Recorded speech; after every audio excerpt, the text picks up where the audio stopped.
Oke, terima kasih. Hari ini kita akan sharing ya terkait dengan keterkaitan optimalisasi dari aplikasi atau platform yang kita miliki.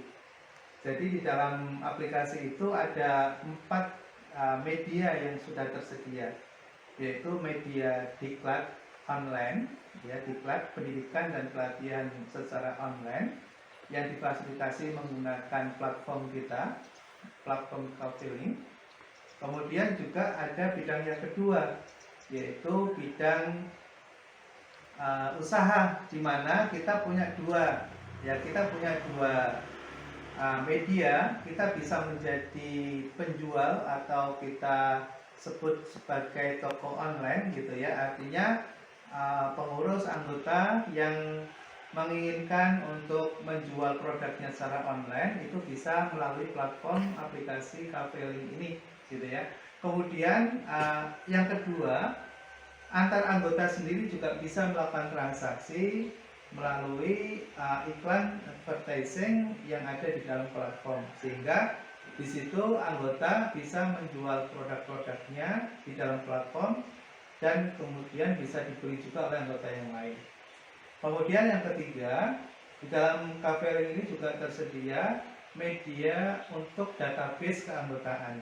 Kebetulan karena sasaran kita adalah alumni dari Fakultas Ekonomi Bisnis Unsur, sehingga semua sivitas akademika database lainnya itu bisa dikelola oleh koperasi dengan menggunakan media platform ini gitu.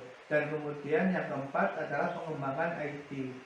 Di dalam bidang divisi pengembangan IT ini nanti bisa digunakan untuk memfasilitasi berbagai pengembangan fitur yang baru maupun terkait dengan bagaimana melakukan digital marketing sehingga produk-produk anggota itu bisa terakses dengan mudah dan kemudian juga bisa meningkatkan revenue bagi koperasi itu sendiri. Nah, tentunya ini akan bisa berjalan dengan optimal kalau masing-masing divisi atau bidang ini bisa bekerja gitu ya, bisa melakukan aktivitas kegiatan secara produktif. Nah, kita akan mencoba untuk berkolaborasi ini ya. Kita kan ada pengurus, ada anggota, ada pengelola. Di mana tugas masing-masing ini harus bisa secara efektif ya melakukan kegiatannya masing-masing dan kemudian saling menunjang. Sebagai contoh misalnya, segala keputusan itu kan ada di tangan pengurus ya, keputusan ada di tangan pengurus, keputusan bisnis ada di tangan pengurus. Pengelola mengeksekusi setiap keputusan yang dihasilkan oleh pengurus.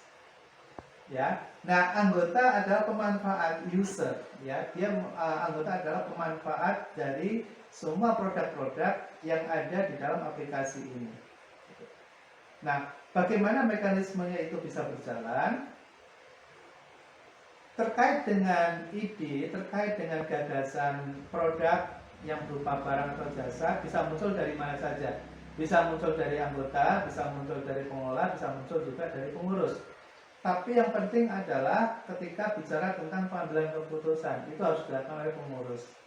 Pengurus adalah penyedia seluruh program dan kegiatan. Pengelola yang menjalankan. Sebagai contoh misalnya, bidang diklat, divisi diklat. Diklat ini harus punya program selama 1 tahun. Kegiatannya apa saja? Mulai misalnya katakanlah setelah bulan November, bulan Desember apa yang mau dilaksanakan, Januari apa, Februari 2022 apa. Nah, itu nanti timeline yang sudah dibuat itu kemudian disempurnakan dengan menggunakan proposal. Minimal adalah TOR atau Term of Condition, Term of Reference atau KAK. Ya, kerangka acuan kerjanya seperti apa, TOR-nya seperti apa. Jadi narasumbernya siapa, temanya apa, kemudian di mana mau dilaksanakan online atau offline gitu ya. Kemudian sasarannya siapa gitu. Itu disusun ya, disusun oleh pengurus. Nah, kemudian dieksekusi atau dijalankan oleh pengelola. pengelola nanti yang akan menghubungi si narasumbernya, pengelola nanti yang akan iklan gitu ya, akan iklan, buat flyer gitu ya, kemudian buat virtual background gitu ya, kemudian menyiapkan materinya gitu ya, materinya kemudian di prepare dengan baik, dan kemudian proses pendaftaran dilakukan. Siapa yang mengeksekusi? Pengelola yang mengeksekusi gitu ya. Media komunikasinya lewat apa? Media komunikasinya lewat platform yang sudah kita siapkan itu ya. Nah, artinya apa di sini? Pengurus memegang peran yang sangat krusial. Kalau pengurus kemudian tidak memiliki ide, tidak mau menyusun, membuatkan program, misalnya, pengelola nggak bisa apa-apa karena pengelola ini hanya menjalankan dan eksekusi. Jadi teman-teman pengurus semuanya, mohon kesadarannya gitu ya, kalau kita ingin bergerak, kita ingin berjalan, maka semuanya harus berperan. Nah, di sini sedikit saya ingin jelaskan semuanya kepada pengurus, pengawas maupun anggota, bahwa ini organisasi adalah organisasi koperasi, bukan korporasi gitu ya. Kalau korporasi cukup misalnya kalau saya sebagai pemilik, saya bisa buat rencana, saya bisa eksekusi sendiri, saya bisa jalankan juga gitu ya. Tapi karena ini koperasi, sehingga harus berbagi peran. Semuanya harus berpartisipasi. Ada peran dan ada partisipasi. Anggota nanti yang akan memanfaatkan jasa yang kita sediakan di dalam platform. Itulah berbagi tugas dan peran. Jadi kalau kemudian pengurus abai dan kemudian mungkin barangkali dengan kesibukannya masing-masing tidak bisa menyempatkan diri dan tidak membagi waktu untuk koperasi, saya kira juga koperasi tidak akan banyak berarti ya.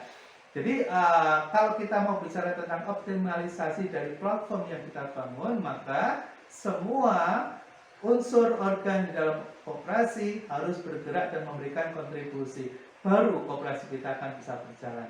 Ya, hari ini kita akan berbagi bagaimana cara mengelola platform ini secara profesional, gitu ya, agar bisa menghasilkan, ya, dengan catatan semua memberikan kontribusi dan peran. Terima kasih sebagai pengantar, mudah-mudahan bermanfaat dan kita bisa mulai bergerak bersama untuk memiliki sebuah platform aplikasi koperasi yang bisa memberikan manfaat untuk anggota dan mensejahterakan bagi semuanya. Terima kasih. Assalamualaikum warahmatullahi wabarakatuh.